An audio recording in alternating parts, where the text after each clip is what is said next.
Throughout history, there have been countless tales of encounters with demonic entities that defy explanation and send shivers down our spines.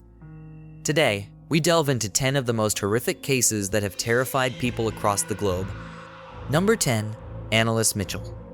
Did you know that over 50% of Americans believe in the existence of demonic possession? In one of the most controversial cases of the 20th century, a young woman named Anneliese Michel became the face of modern exorcism, her story blurring the lines between faith, psychology, and the supernatural. Anneliese Michel was born on September 21, 1952, in the small town of Labelfing, Germany. Raised in a devout Catholic family, she was known for her piety and strong faith from a young age.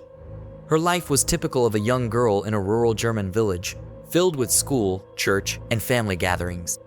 However, beneath this seemingly ordinary life lurked a dark and terrifying fate. In 1968, at the age of 16, Anneliese experienced her first seizure. Diagnosed with temporal lobe epilepsy, she began to experience disturbing visions and hearing voices. Medical treatments and psychiatric help were sought, but her condition only worsened. She began to believe she was possessed by demonic forces, a belief that was shared by her deeply religious family. Anneliese's behavior became increasingly erratic and violent. She would often contort her body in unnatural ways, speak in multiple voices, and exhibit incredible strength. She claimed to be possessed by several demons, including Lucifer himself. Her desperate family turned to the church for help, and after much pleading, 2 priests were authorized to perform an exorcism in 1975. Over the next 10 months, Anneliese underwent 67 exorcism sessions. These sessions were brutal, with Anneliese often refusing to eat, drink, or sleep. She spoke in tongues, cursed, and attacked those around her. The exorcisms took a severe toll on her physically and mentally, but she and her family were convinced it was the only way to free her from the demonic entities. On July 1, 1976, Anneliese Michel died in her home. She was only 23 years old, weighing a mere 68 pounds. Her death was attributed to malnutrition and dehydration. The aftermath of her death led to a sensational court case where her parents and the priests were charged with negligent homicide. They were found guilty but received suspended sentences, as the court acknowledged that they truly believed Anneliese was possessed. The story of Anneliese Michel has left a lasting legacy, inspiring films like The Exorcism of Emily Rose and countless documentaries. Her case raises profound questions about the intersection of faith, mental illness, and the human capacity for belief. To this day, opinions remain divided. Was Anneliese truly possessed, or was she a tragic victim of severe mental illness and religious fervor? Number 9. The Enfield Poltergeist. Picture this. A quiet, suburban home in London, 1977. 2 sisters are playing in their bedroom when suddenly, the furniture begins to move on its own. What started as playful whispers soon became a nightmare that captivated the world. This is the haunting tale of the Enfield Poltergeist. In 1977, single mother Peggy Hodgson moved into a modest council house in Enfield with her 4 children: Margaret, Janet, Johnny, and Billy. Life was challenging but normal, until strange occurrences began to disrupt their daily routine.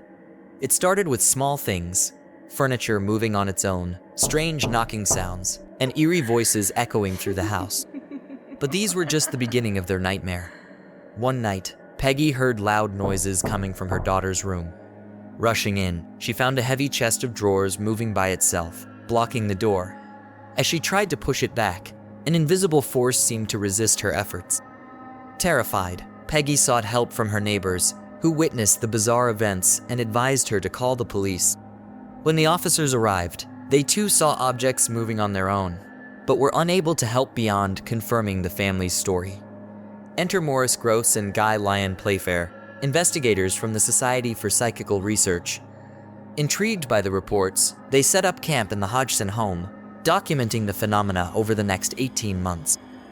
What they recorded was nothing short of astonishing: levitating children, objects flying across rooms, and unsettling voices seemingly coming from young Janet Hodgson. Janet, in particular, seemed to be at the center of the activity, often speaking in a deep, guttural voice claiming to be a man named Bill Wilkins who had died in the house years earlier. The case caught the attention of renowned paranormal investigators Ed and Lorraine Warren. Known for their involvement in some of the most famous hauntings, including the Amityville horror, the Warrens traveled to Enfield to investigate. They conducted their own research, capturing chilling evidence of the paranormal activity. Lorraine, a clairvoyant, confirmed the presence of multiple spirits, including a particularly malevolent entity. Their involvement brought international attention to the case and further validated the Hodgson family's experiences. As news of the haunting spread, the Enfield poltergeist became a media sensation. Reporters and photographers flocked to the house, capturing eerie images and interviewing the frightened family. Despite the widespread coverage, skepticism grew. Some believed the Hodgson children were playing elaborate pranks, but the sheer volume and consistency of the events made it hard to dismiss the haunting outright. The haunting reached its peak with terrifying intensity. Janet was often seen levitating, and strange voices continued to emanate from her. Despite multiple exorcisms and interventions, the activity persisted, leaving the family exhausted and traumatized. Eventually, the disturbances subsided. Many theories have been proposed as to why the disturbances subsided. Some believe that the intense media scrutiny and the involvement of numerous investigators may have helped to dissipate the energy fueling the poltergeist activity.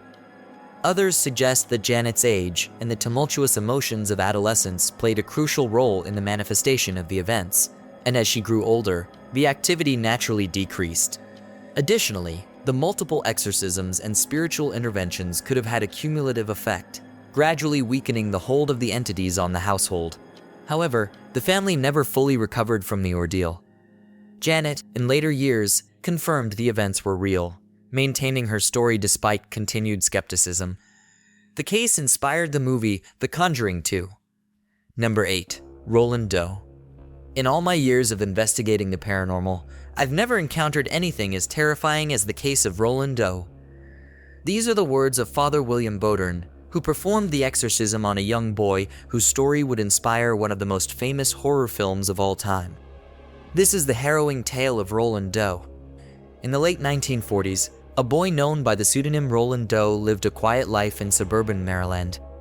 Born into a German-American family, Roland was an only child who enjoyed the company of his beloved Aunt Harriet. She introduced him to the Ouija board, an interest that would soon lead to unimaginable horror. Shortly after Aunt Harriet's sudden death, strange occurrences began to plague Roland's life.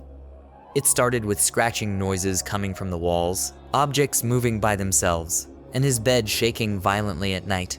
His family, desperate for answers, turned to their Lutheran pastor, who quickly realized that something far more sinister was at play.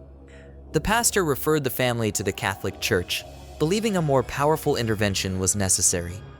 Roland underwent a series of examinations by priests, who documented bizarre phenomena, the boy speaking in guttural voices, displaying knowledge of hidden things, and reacting violently to sacred objects. These signs convinced the clergy that Roland was possessed by a demonic entity. The first exorcism took place at Georgetown University Hospital in Washington, D.C. over the course of several weeks. Jesuit priests, including Father William Bodern and Father Walter Halloran, conducted multiple exorcisms.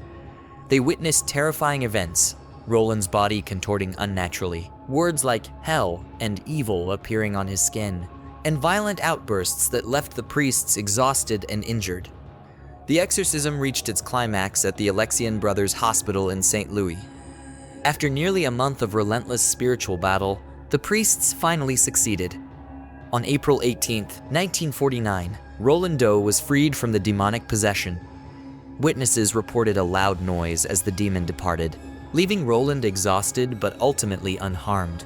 The harrowing ordeal of Roland Doe was the inspiration for William Peter Blatty's 1971 novel, The Exorcist, and the subsequent 1973 film directed by William Friedkin.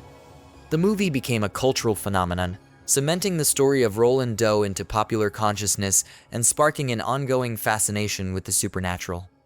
Documentaries, books, and articles continue to explore the case, debating the boundaries between science, faith, and the paranormal. Number 7. The Smurl Haunting. Imagine a typical suburban street in West Pittston, Pennsylvania. Families going about their daily lives, children playing in their yards, and one seemingly ordinary duplex hiding a dark secret. Inside, the Smurl family faced relentless paranormal attacks that would turn their dream home into a nightmare. In 1973, Jack and Janet Smurl, along with their young family, moved into a modest duplex in West Pittston, Pennsylvania.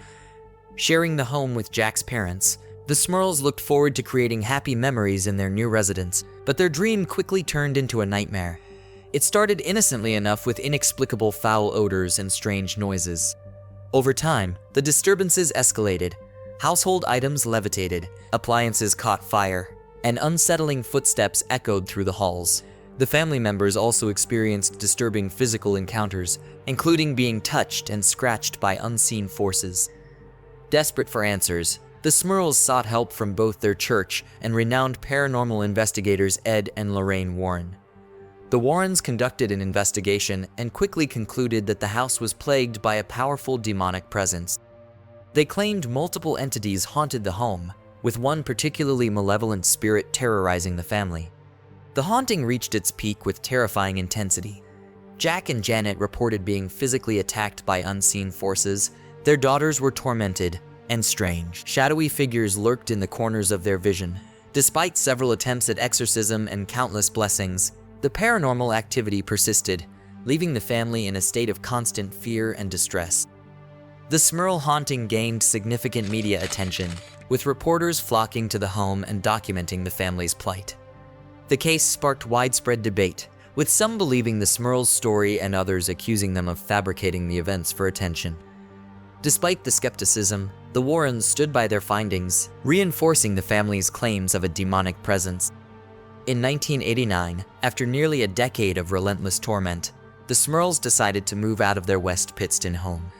They hoped to leave the horrors behind and start anew. Reports of paranormal activity in the house gradually faded after the family left, but the psychological scars remained. The Smurl haunting inspired the 1991 TV movie The Haunted and a book of the same name, both of which brought the chilling story to a wider audience. The case remains one of the most infamous hauntings investigated by Ed and Lorraine Warren, continuing to intrigue and terrify those who delve into its details. Number 6. The Ammons family. In 2014, Child Protective Services removed 3 children from their home after they were reportedly seen walking up walls and speaking in unnaturally deep voices. This isn't the plot of a horror movie, it's the real-life nightmare of the Ammons family in Gary, Indiana. This is their terrifying story. In November 2011, LaToya Ammons, her mother Rosa Campbell, and LaToya's 3 children moved into a rental home in Gary, Indiana. The family was hoping for a fresh start, but instead, they found themselves in the midst of a nightmare. It began with strange occurrences. Swarms of flies appeared in the middle of winter, mysterious footsteps echoed through the halls, and shadowy figures lurked in the corners of their vision. Soon, the disturbances escalated to physical attacks, with LaToya's children being thrown against walls and lifted off the ground by invisible forces. Desperate for help, the Ammons family turned to medical professionals, child services, and their church. Doctors and social workers initially suspected abuse or mental illness, but their skepticism turned to fear when they witnessed the inexplicable phenomena firsthand. LaToya's children displayed disturbing behavior, including speaking in deep, unnatural voices and walking up walls. The case caught the attention of the local police and paranormal investigators, who documented the haunting extensively. Gary Police Captain Charles Austin, initially a skeptic, became a believer after experiencing the phenomena himself.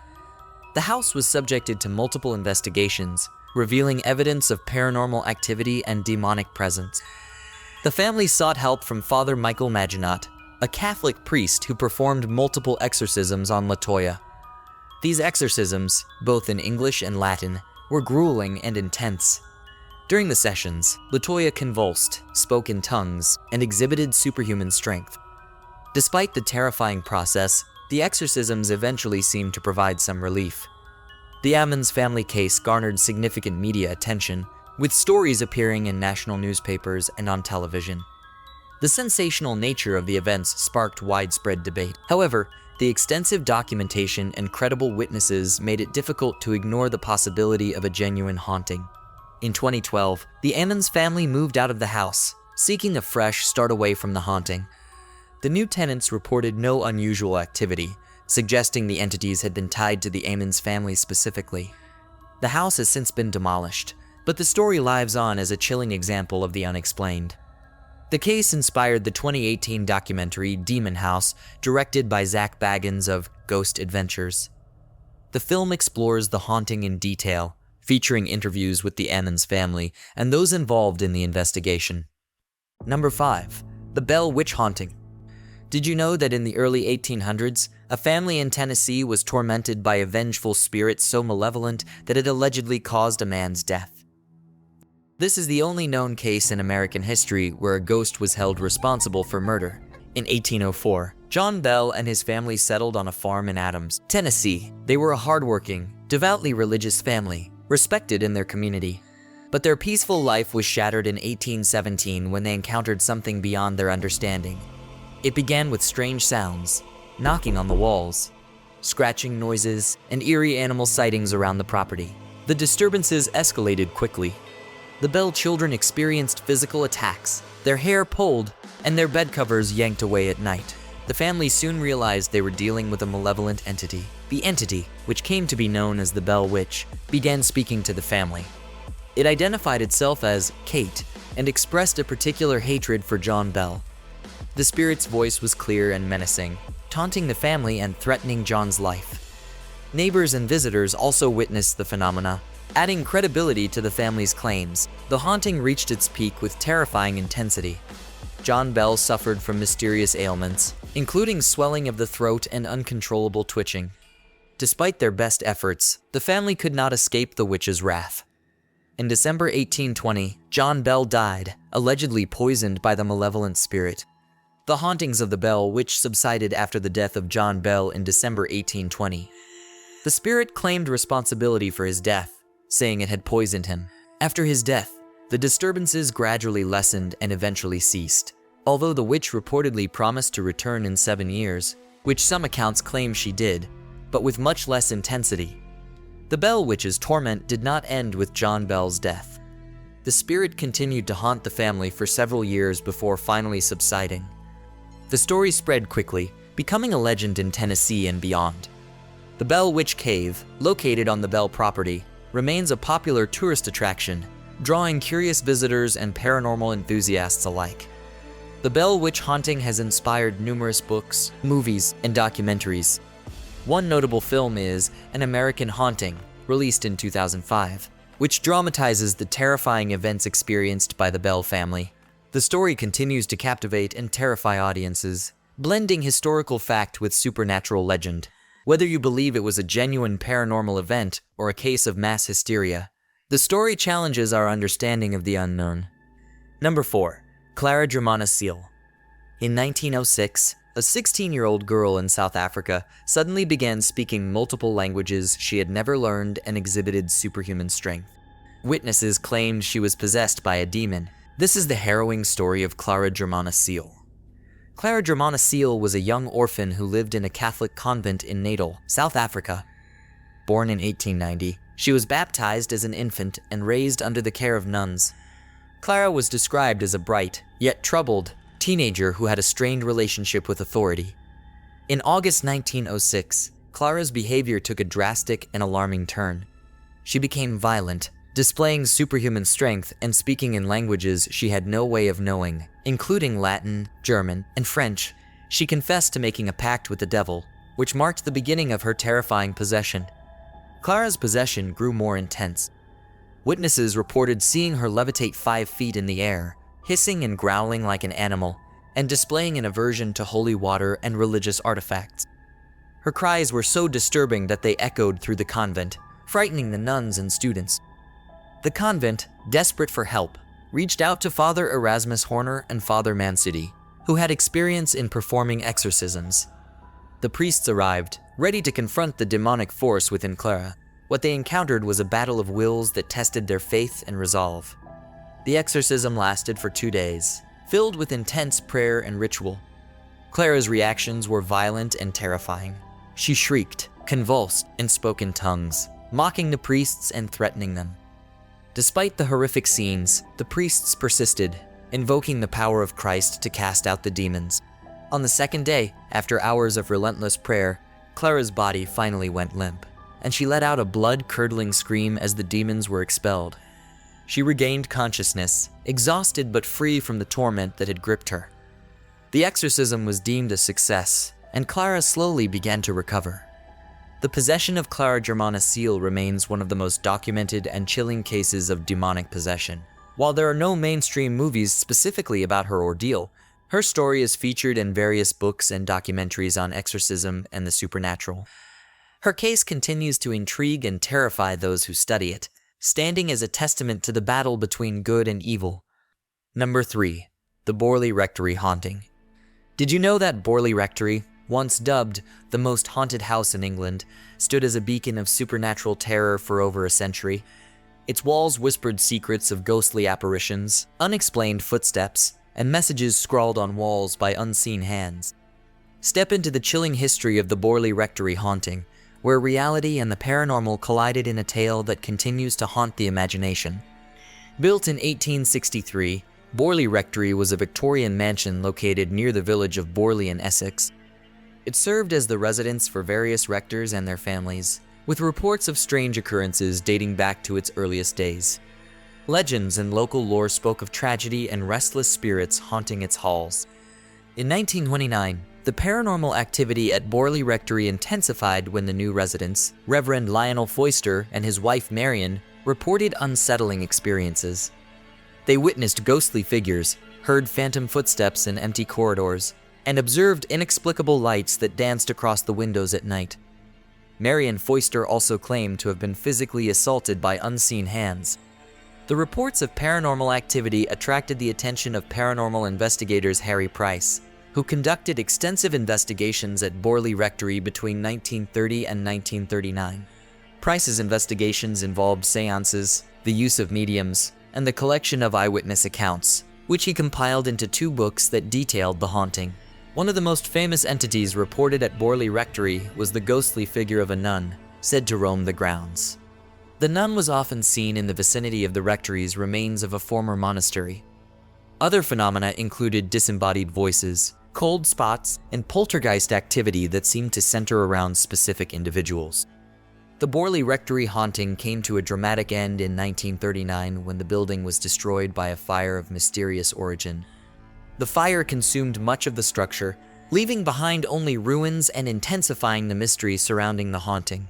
Despite its destruction, the stories and legends of Borley Rectory continued to capture the public's imagination. The case remains a subject of debate among skeptics and believers alike, challenging our understanding of the supernatural. Number 2. Michael Taylor. Imagine a man driven to commit a brutal murder after claiming to be possessed by over 40 demons. This is the harrowing story of Michael Taylor, whose case of alleged demonic possession shocked the world and continues to raise unsettling questions about the limits of human sanity and the existence of the supernatural.